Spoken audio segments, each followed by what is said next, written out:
DeWalt, rugged, reliable. Bosch, German, professional.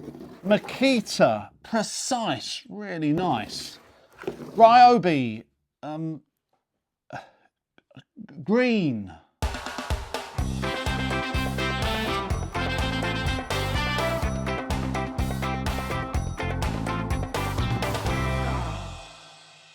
I don't do many tool reviews on this channel, but when I do them for a good reason. Either I've found something interesting that I want to show people, or I've come across a good deal that I want to let people know about.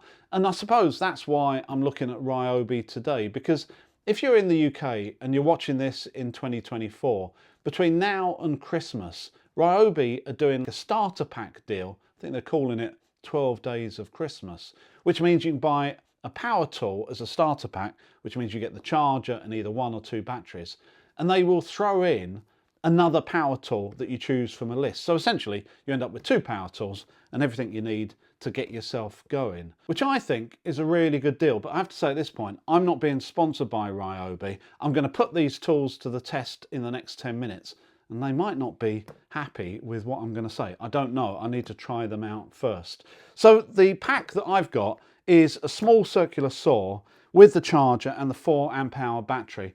And then I picked from a list a basic drill. It's not a hammer drill, it's just a basic drill. And the whole lot has come to £160, which I think is a good deal for 2 power tools and everything you need to get yourself going. But Ryobi is not necessarily one of the premium brands. To me, they're a little bit of a forgotten brand. They seem to be a lot bigger 10, 20 years ago.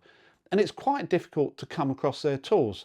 Other than Amazon and B&Q, there's not many other places that even sell them. So that I don't really know where they sit these days. Maybe somewhere between the premium brands, the Milwaukees and the DeWalts and all those brands that have come up quite heavily over the last 10 years, and the Parksides and the cheaper brands you'll find in the big supermarkets. So the aim today is to put these through their tests, to give you a little bit of feedback, to help you decide whether you should be investing in the Ryobi range and their battery system, or whether you should be avoiding it altogether. Before I start, I have to say it's a little known fact that once upon a time I used Ryobi, and I've found my old drills, which now are looking a little bit prehistoric. And if you've been watching the channel right from the very first couple of videos, you may have seen me use one of these drills when I was sorting out my garage and turning it into a workshop. And because I didn't have an impact driver, I'd use one of these as a drill and then my DeWalt to put the screws in. And sometimes you would have seen them in the backgrounds of the videos. And eventually the batteries went and I couldn't recharge them. And by that time, Ryobi had changed to the One system, which is incompatible with what I had. So these were then relegated to the loft and I went on to the DeWalt system. And as an aside, these are the only drills I've ever come across that have actually got a level in them to help you drill horizontal holes, which we talked about in a video a long time ago, if you remember. Anyway, enough talking. Let me put this new drill through its paces. It's not a hammer drill, so I'm not going to be drilling into concrete, but I'll use all the other functions, and I'll talk about the specs and let you know what I think of it. The first thing to notice is the drill is made in China, but before you make any judgments about that, just be aware that all my DeWalt tools are also made in China as well. Interestingly, my Bosch drill is actually made in Malaysia, and surprisingly, the Makita in the UK. But having said that, you still get a 3-year warranty, which I think is generous. This is a variable speed 18-volt combi drill with a 13mm or 1/2-inch chuck. The drill feels nice in the hand, and I found the clutch and speed switches easy to use. The chuck has a plastic outer which feels no less premium than my Makita or Bosch and tightens easily with just a few clicks. The direction switch is where it normally is, but not quite as easy to feel for as my DeWalt. And it has a small clip on the front to hold the obligatory 2-ended bit, which screams DIY rather than professional. And it also has a small LED light, but unfortunately it only comes on when you're actually pressing the trigger. The battery has a power indicator which works nicely and feels premium. However, this shaped battery with the protrusion that goes up into the handle feels old-fashioned now and a little bit Black & Decker, but it doesn't really matter, I suppose, as long as it works. But Ryobi must be one of the only manufacturers left still with this shaped battery. The charger is small and charged this 4 Ah battery in around about an hour and a half. Comparing the motor of it to a more premium Makita, you can sort of tell that the Ryobi is more of a budget drill. I do like this chuck though, which is really easy to tighten and feels good in the hand. Drilling a standard 6 or 8mm bit into soft wood, the drill feels really like any other drill with plenty of power. So to make it a bit more challenging, I changed to a 24mm spade bit, which I have to say didn't slow it down at all, or even come close to its limits. But so for standard type drilling, I would say it's similar to my DeWalt, although I'm not sure how resilient it would be if you tried to use it continuously every day.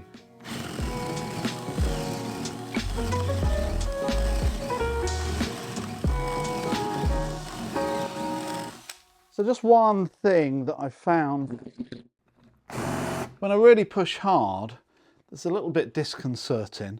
Down the middle of this handle here is a join in the plastic or the rubberized plastic.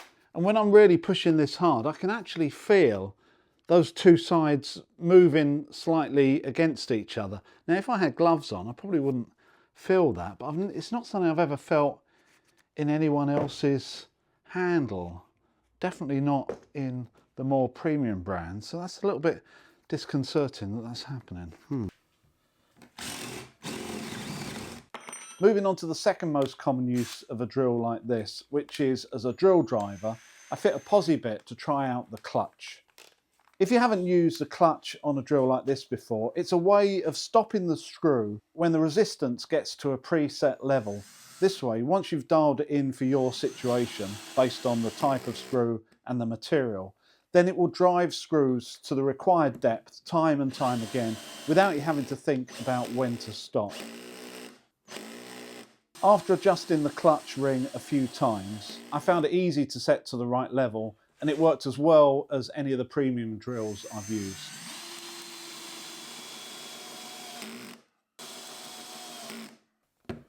So just before we move on to have a look at the saw, initial feedback on this drill is it's okay. You know, it'd do just about anything you want it to. I would worry a little bit if you're using it every day of the sort of motor really burning out and having a bit of a problem.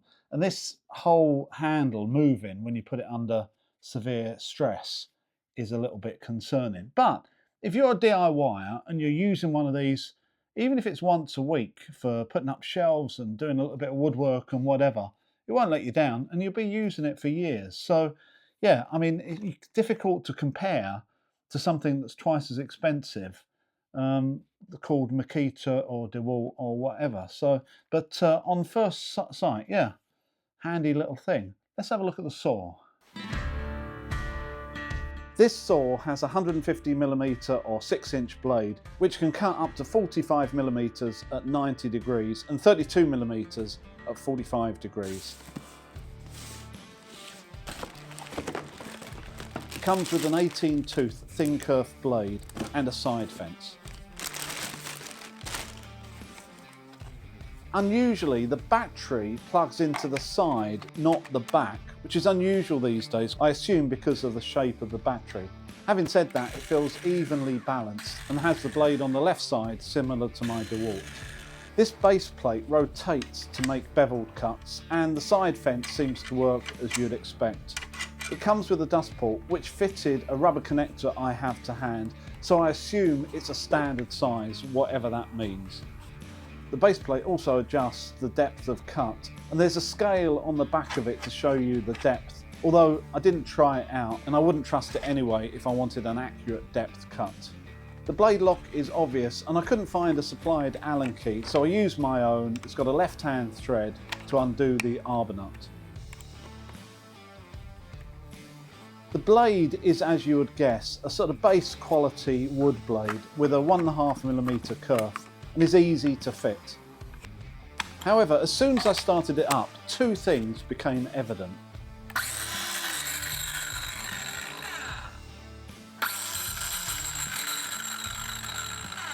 Firstly, the motor or bearing seemed to be running rough, making intermittent noises.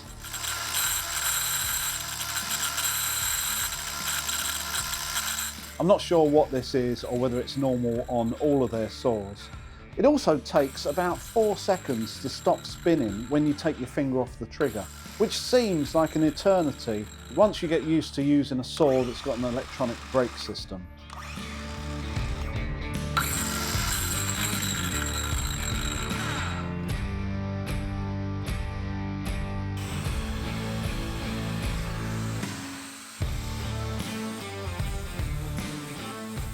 I tried the saw on a number of different materials and I would say it cut okay.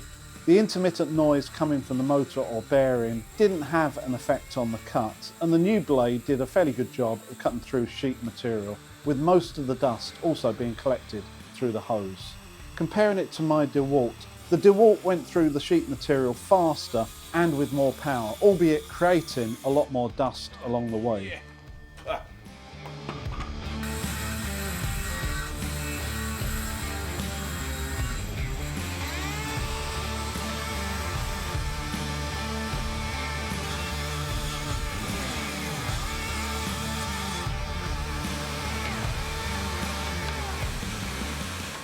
Halfway through cutting these materials, I did actually come across the supplied Allen key that's held in the saw, which I should have spotted earlier, and it's quite a nice touch. Lastly, I cross-cut a piece of oak just to really put it to its test, which it went through without a problem.